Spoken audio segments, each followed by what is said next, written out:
You're welcome to DBA TV, where we discuss everything international trade. In this series, you are going to be learning about what each of the Nigerian states have to offer as far as export is concerned. I have maintained that Nigerian states are billionaires in dollars and that they can be self-sufficient, but because a number of governors comes in with not the intention of generating income, but with the intention of sharing the money. But in this particular episode, we have put together a series of video for all the Nigerian states from Abia to Zamfara, and this to enable the new governors that are coming in, or the new administration in different states of the country, to be able to take a cue from what we've shared in this video, which, by the way, covers the peculiarity of each state apart from the preamble.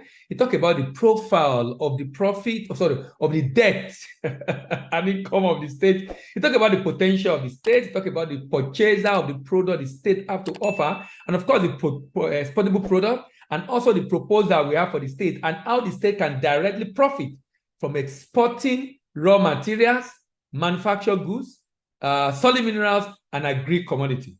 I believe this will be of interest to you and maybe to your governor or to commissioner, whoever it is in your state. Thank you very much for joining. Enjoy yourself as you learn through what maybe your state is what we are looking at today, what Nigerian state have to offer. Happy listening. Thank you very much. So as usual, every week, we have peculiarities, preamble peculiarities, profile potential, purchaser proposal, and the profit of export to the state. Remember, today we are looking at Taraba State.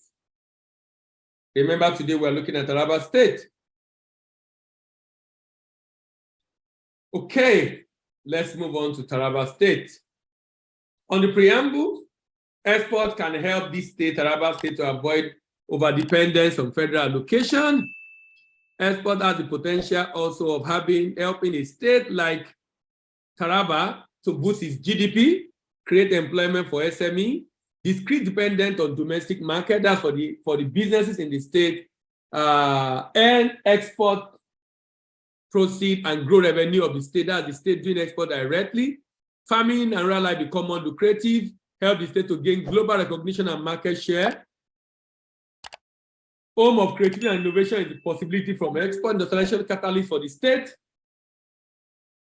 It can help the state to know the value of what it has as competitive advantage, leading the way for other states to follow, making the state to be independent of federal government, numerous incentives for the exporters in the state, opportunity to maximize the indices abroad, poverty eradication, helping the state to quit the league of state depending on wasting assets like oil. And you will see the way this state depends so much on oil or depend on federal allocation, and some of them cannot even survive without federal allocation. Reviving the economy of the state, slow down the number of migration, is a tax-free opportunity for exporters in the state, because if you export from Nigeria, you have access to tax-free. In fact, in today's Nigeria, CBN will give you 65 naira to $1. So you also have a lot of incentive from government, utilization of idle capacity of the companies.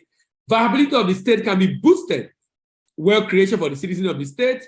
It makes the state to extract potential products found in the state, yet for more important of competition, and zero in on the area of strife. So the question today is, what do you see in Nigeria today? What do you see in Nigeria today? What do you see in Taraba today, actually? Specifically, what do you see in Taraba today? Are you seeing unemployment in Taraba? And I'm not disputing the fact that there is unemployment in Taraba. In fact, I'll be showing you the data that reveal the fact that there is a huge unemployment in Taraba. So I'm not disputing the fact that there is unemployment in Taraba. I'm only saying that is that what you see, or poverty, or frustration? But I'm recommending that we should begin to look away from this and begin to concentrate more on farming opportunities, opportunity for mining, and of course, opportunities for population of the state. Peculiarities. What are the peculiarities of Taraba State? What are the peculiarities of Taraba State? Taraba State was carved out of the former Gongola State in 27th of August 1991 by the regime of Babangida. Taraba is named after the Taraba River, which traverses the southern part of the state. Taraba State capital is Jalingo. It lies largely within the middle of Nigeria and consists of undulating landscape dotted with a few mountainous features that rise from the Cameroonian mountain, straining almost the entire length of the north, in the north and south direction to link up with the Niger River. A striking historical fact about the state is that it encompasses part of the Mambila region, which is famed as the Bantu cradle, having been occupied for some 5 millennia till date. Taraba is nicknamed nature's gift to the nation, as the state is rich in culture and minerals as well as many ethnic groups. I heard there are places in this state that is like from creation, they've not been cultivated.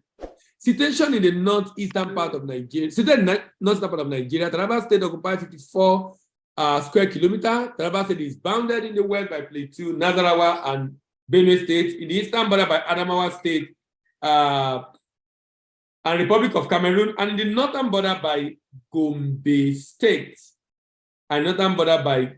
State. It lies within the middle of Nigeria, because of undulating landscape, like I said earlier. The state lies likely within the tropical zone, has a vegetation of low forests in the southern part and grassland in northern part. So pretty much having two kinds of vegetation. Mambila Plateau with an altitude of about 1,800 meters, that's 6,000 feet above sea level, which has a temperate level and has a temperate climate all year round, very cold. Rivers, River Benue, Donga River, Taraba, and Ibi are the main rivers and rise from Cameroon mountains, straining at almost the entire length of the state down to River Niger. Opportunity exists for agric, light manufacturing, healthcare, tourism, energy, and of course, in mining. The state has a land area of 56 square kilometers, has 16 local government. Population is about 3.2 million people. 3.2 million people. Vegetation is tropical savanna and subtropical highland. Major crops, millet, sorghum, and all these have potential. All these have potential for export. Cassava, groundnut, rice, yam, gum arabic, sugarcane, and cotton.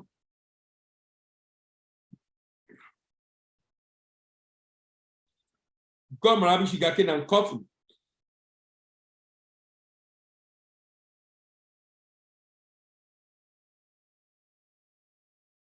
Solid minerals: barite, diamond, talc, agate, amethyst, quartz, barite, cassiterite, calcite, bentolytic clay, bauxite, galena,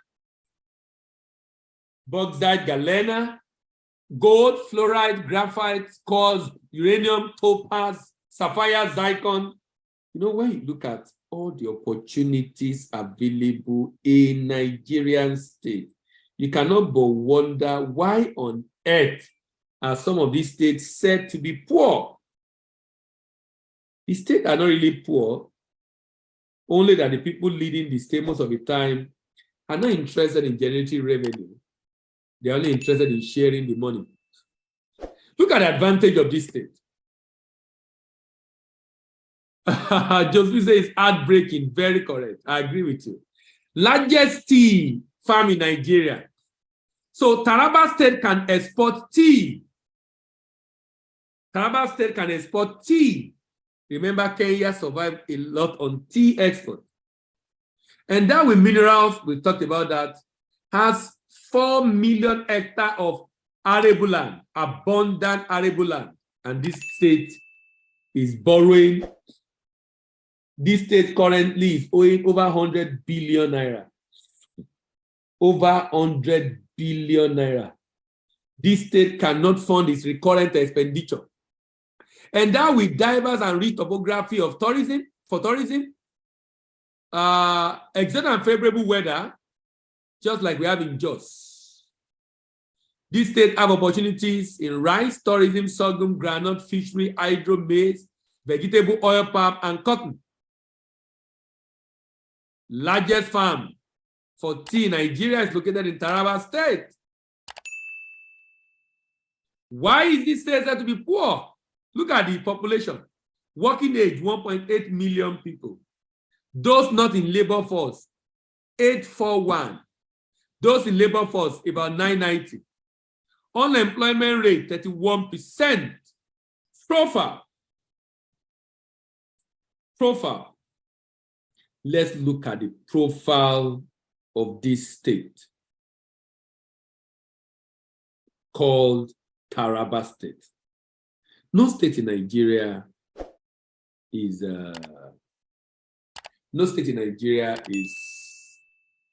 poor. It's the manager that have poverty of ideas to be able to move their state forward. Poverty of ideas to be able to move their state forward. Look at the IGR of this state. 8.1 billion naira as of 2020. 8.1 billion naira. Sorry, 9.7 billion as of 2021. I was looking at 2020 figure as of 2021. 9.1 billion naira. But look at the income from federal government, 57.4.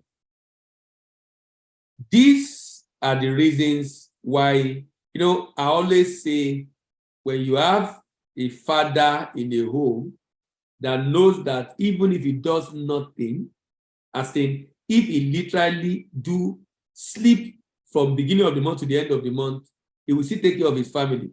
What is the incentive to go and work?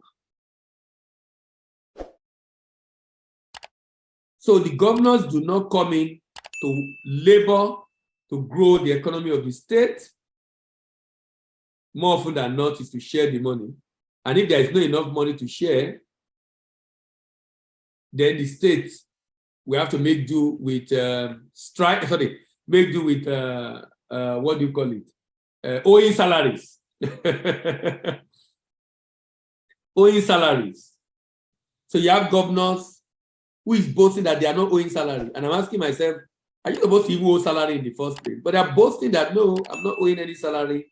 Everybody has been paid, but it's from which money? From loan that have been taken. Look at the loan of this state. 102 billion naira. 102 billion naira. Let's dig deeper into Taraba State. I want you to see something. Look at the operating expense from loan repayment. And look at the gap between that and total revenue. Total revenue is 80. So there's no room for infrastructure development. No room for infrastructure development. No room whatsoever for infrastructure development. Imagine, and this is one of the states that have the lowest IGR, 14.5%. So 85% of income of Taraba State is from federal government. 85% is from federal government. IGR per capita is among the lowest, 2,700. Look at capital expenditure, 26%, recurring 73%. Very few states in Nigeria have higher capital expenditure than recurring. Most states, can you imagine this one? 73% just paying salary. And you also expect the state to grow. Of course, nothing will happen in such states. Nothing will happen. Most unfortunate, man. Most unfortunate. But that's the reality of our country. Now, what does budget have to say about this state? Taraba is known as the gift of the nation, home of multi-billion-dollar Mambila Plateau electric power, improved with physical performance ranking from 35 to 32. The state expected 1.7% growth in its revenue from 65.9 to 90 billion. IGR grew from 20%, 8.11 to 9.99 billion. The state remained highly FAC dependent. The state remained highly FAC dependent. The state remained highly FAC. This is the opinion of Bojito. Highly FAC dependent.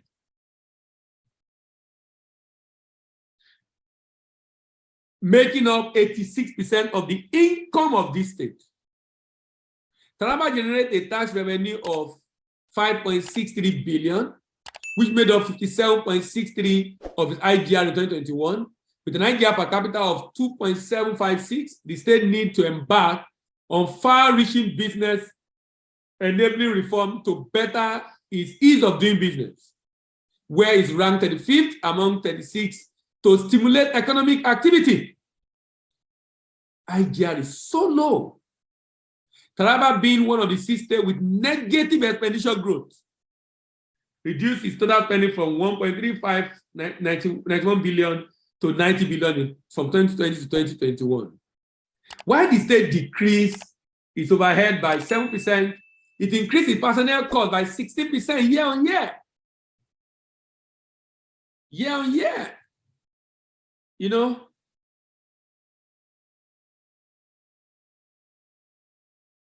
it grew its capital expenditure by 52.7%, which could signal increased investment. Now, that increase, remember, it's just about 20-something%. About what was the total investment in infrastructure? And that is with a growth of about 50%. So you can imagine what it was before. The infrastructure was about, that capital expenditure was about 26%. So imagine what it was before. That means it was very, very low before. Specifically, the state spent 1.57 billion on empowerment through agriculture, 863 million on improvement of health, 108 on enhancing skill and knowledge, 431 on housing and urban development, with health spending per capita of 1,379 and an education spending per capita of 3,000. Taraba spent below the subnational average for both health and education. The state, as at 31st of December 2021, had accumulated debt of 102 billion, ranking number 25 most indebted state among the states in Nigeria and 4th most indebted state in the northeast. 90.5% of Taraba total debt stock is made up of debt acquired domestically, which is good for them, actually. You know, because those are incurring foreign debt now, as the exchange rate is changing, they are also experiencing the same changes in their cost. Exchange rate is changing. Not in parallel market, they are going to go through CBN because they are government, but the fact is that it has moved from 400, 410, 450 to about 440, 450. So not looking good at all. Not looking good at all.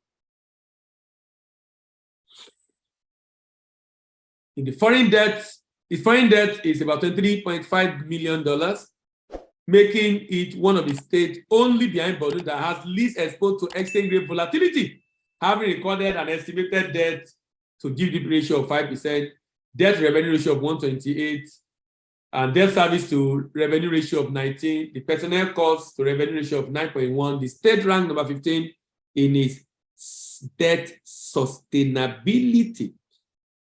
In its debt sustainability. Right, potential. What is the potential of this state? And this is the crux of the matter. This is actually the goal of having this conversation.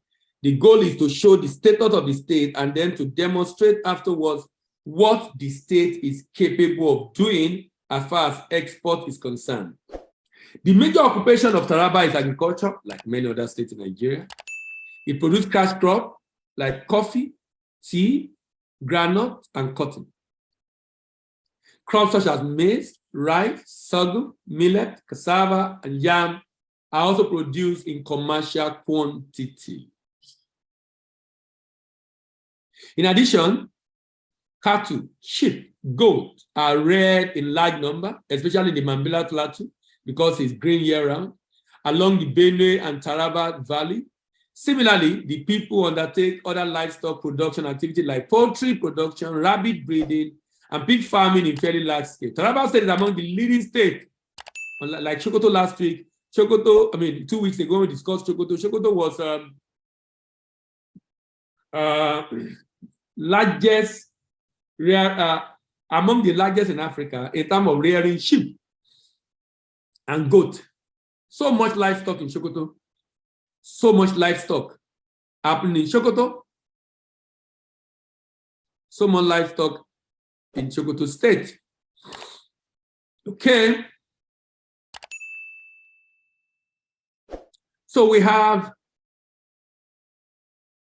Taraba is among the leading states. Similarly, people undertake other livestock production activity in the state, rabbit breeding and pig farming.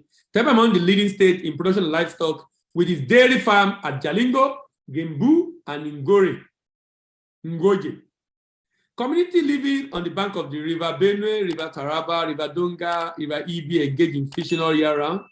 Other occupational activities such as pottery, cloth weaving, dyeing, mat making, carving, embroidery, blacksmithing are also carried out in various parts of the state.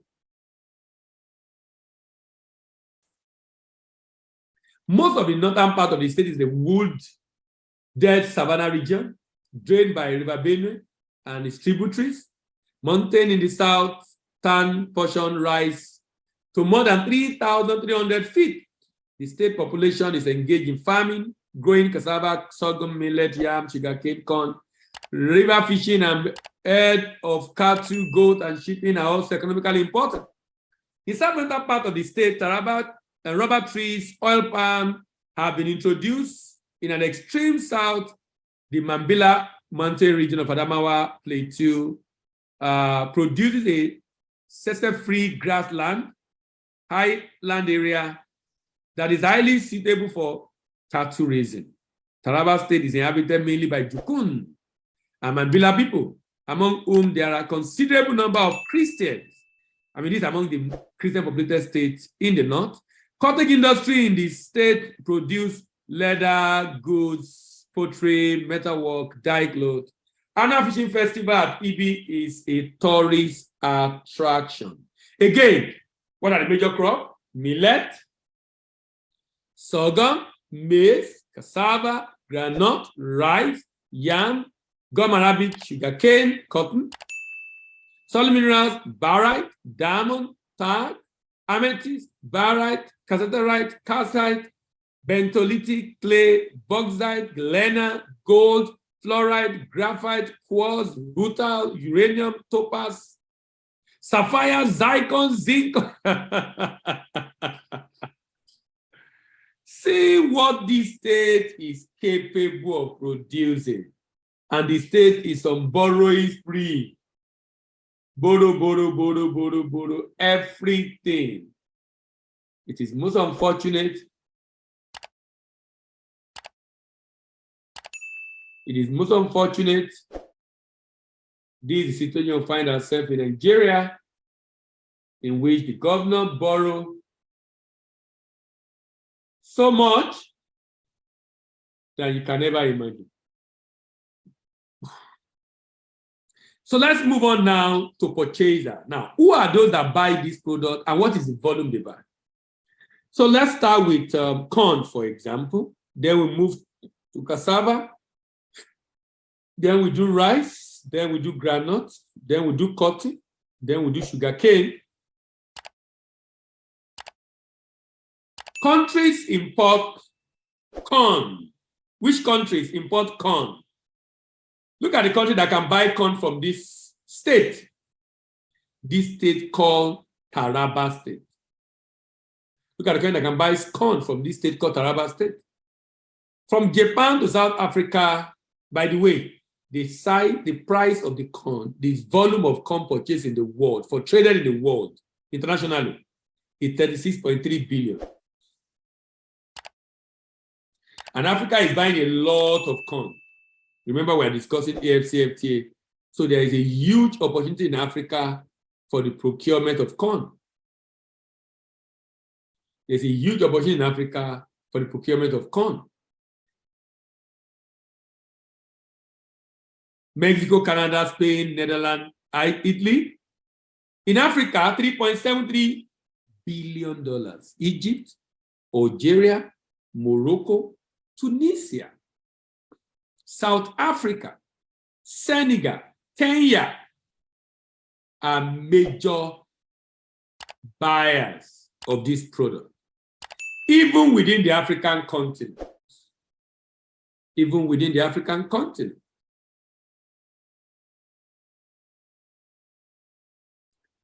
Cassava product. Chinese, $2.11 billion, but Chinese is a major, is playing a lot in that market. Chinese is playing a lot in that market. Look at Thailand also, playing a lot in that market.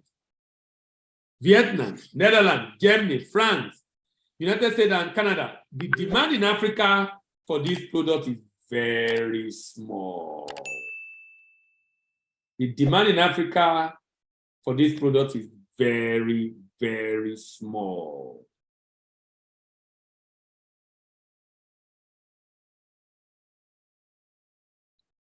Very small because we all produce it. Rice.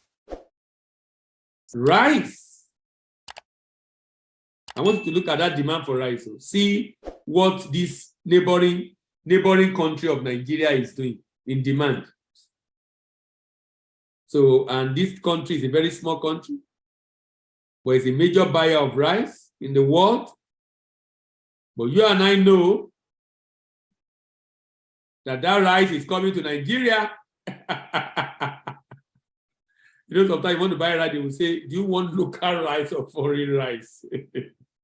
I will say, come on, I don't understand. I thought foreign rice is banned. You say, you never know how far. You don't even know what is going on. What do you mean by it's banned? It's not banned anywhere. You know? It's not banned anywhere. It's not banned because there are still demand for this product in the local market. And unfortunately, the people in the sector will always tell you that currently Nigeria does not have what it takes to be able to produce enough rice for its population. So why are we both deceiving ourselves and talking like we can feed ourselves with rice? Although there was a pyramid of rice recently in Abuja, but I really do not know if that was going to be enough for us as a nation. But look at the market for rice, 24 billion. Iran, China, Saudi Arabia, Philippines, United States, Canada, Mexico, Germany, France. But look at the demand in Africa, 6 billion, and 12% of the demand in Africa is from Benin Republic. Nigeria is not on the radar because it's prohibited. Cote d'Ivoire, Cameroon, Ghana, Togo, Kenya, Mozambique, Senegal, Angola, Guinea, Somalia, Madagascar. Granite. $3.19 billion. Vietnam, Indonesia, Netherlands, UK, Germany, Russia, Canada, Mexico. In Africa, the demand is small, 171 million, Algeria, South Africa, Tanzania, Kenya, Rwanda, Libya. Raw cotton, 15.4 billion. China, Vietnam, Bangladesh, India, Pakistan, Indonesia, and Turkey are major importers of cotton to produce textile. In Africa, $338 million. Egypt being a major importer of cotton products. Mauritius, South Africa, Algeria, and Morocco. Sugarcane, 11.4 billion. Indonesia, South Korea, China, Japan, Iraq, Bangladesh, Algeria, Nigeria, United States, Canada, major importer of sugarcane. No, In Africa, Nigeria imports sugarcane. Nigeria also produces sugarcane. This state produce all these products we're talking about, including tea. Do you know that the market size for tea is actually about 7.7 billion? And this state is the major producer of tea, can export tea. This state is a major producer of tea. The demand for tea in the world is amazing. Imagine a market size of this magnitude. And the major exporter of tea in Africa, of course, is Kenya. Who are the major importer of tea in the world? Major importer of tea, like I said, the market is 7.7 billion. The major importer of tea in the world include Pakistan.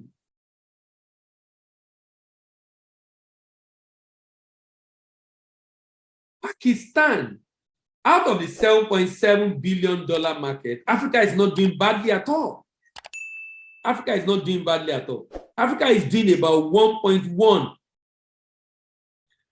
But among the export volume of tea in the world, it will interest you to know that a country like Kenya is exporting 15% out of the 7.7, out of the $7.7 billion market. Kenya owns 15% of that market. Nigeria does not have any. And the reason is obvious. The governor, like I said, did not come in with the intention of helping the state to generate more income. Most of our governors come in so that we can share the money. What an interesting country we find ourselves. They come in so we can share the money. So can you see Kenya? Kenya is the largest exporter. This is showing the export volume for tea, 7.7 billion. China is also exporting tea. Sri Lanka is exporting tea, but Kenya is exporting tea. Nigeria has what it takes to export tea. In Africa, Kenya exports 76.7% of the tea produced, of the tea exported from Africa. 76.7% is from Kenya. Nigeria is not on the radar, but there is a state in Nigeria that produces enormous tea. So here's our proposal to this state.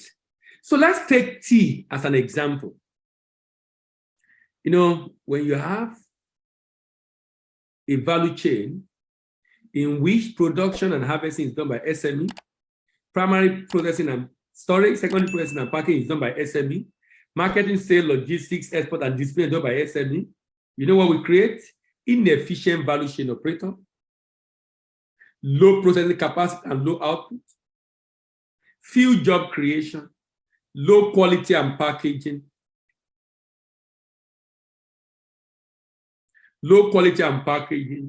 high cost of production because they can't do leverage an economy of scale, and non-competitive products in the export market. So imagine that the governor of this state partnered with a private firm to set up a tea processing factory. And SME 1 is producing, harvesting, and transporting to deliver to SME 2. SME 2 is buying from SME 1 and giving this big processing plant to process the tea in his own brand. Let me give you an example.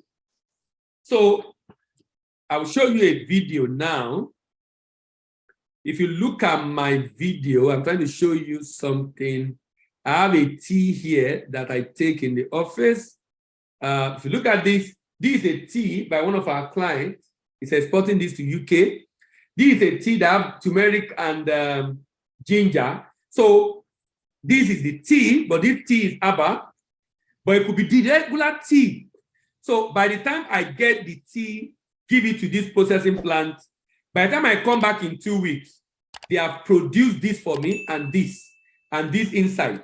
So by the time I'm coming back, I already have all this. So the idea is this: I don't have to worry about this packaging material. As a SME2, I should be worrying about marketing, sales, export, and logistics and distribution. Because this processing plant will process the raw tea into processed tea and then do my packaging for me in my own brand. In my own brand. So at the end of the day, the demand for on SME1 will increase. SME1 has incentive to grow more tea. SME2 does not have to worry about NAFDAC, power, processing. They worry more on market development. This is not my idea. I've seen this done in Leicester in the UK. For those of us that travel frequently, if you go to Leicester, there's a particular factory in Leicester in the UK that this is exactly what they do. Went there for a trade mission 2015-16, and this is exact. People just bring in their raw materials. In 2 weeks, they're back to pick finished product ready for market.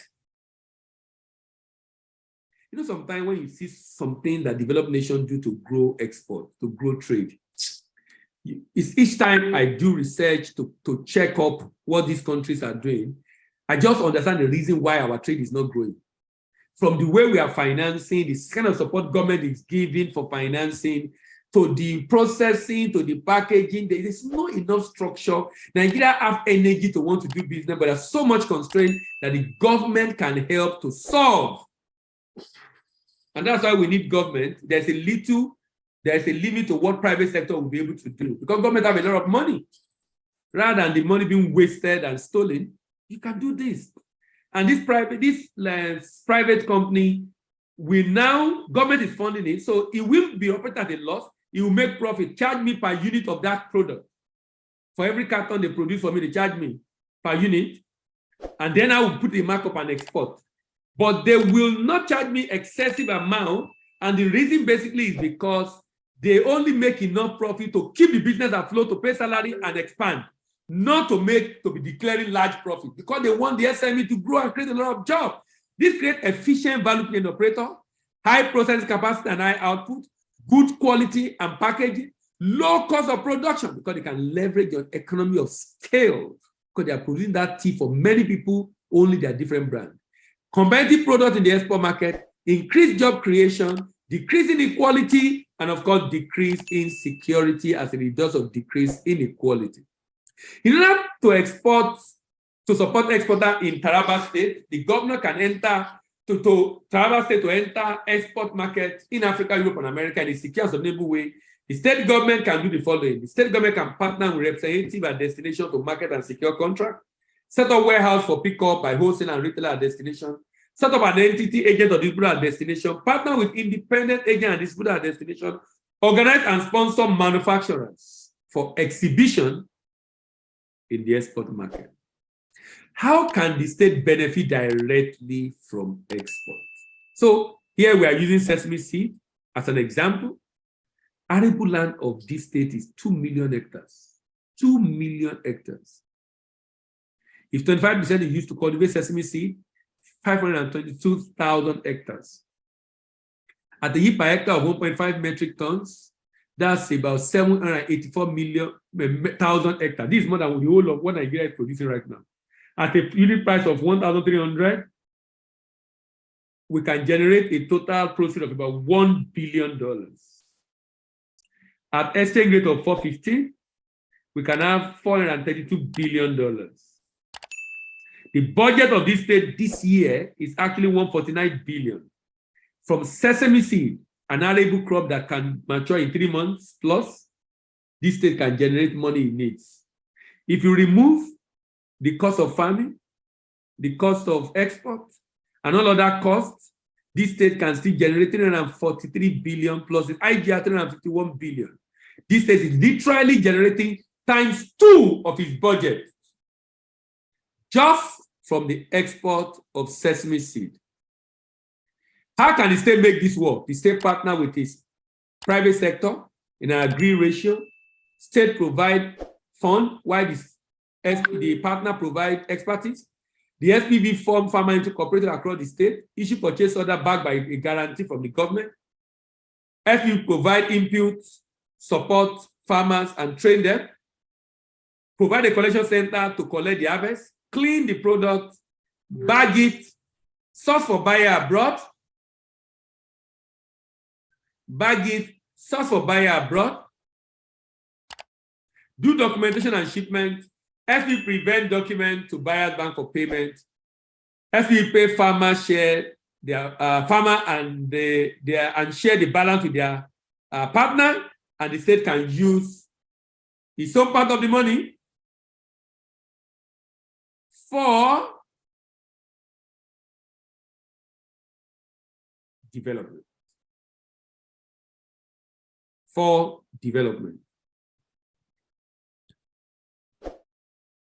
This is what we are proposing for governors of Nigeria. The impact of suggested model for state government goes beyond generation of revenue via export. It has humongous impact on employment generation and increased economic activity in the state. This, in my opinion, is a more effective, efficient, and enduring model for diversifying the economy of any state in Nigeria. And of course, this model can be replicated by federal government at the federal level, especially for the exportation of minerals.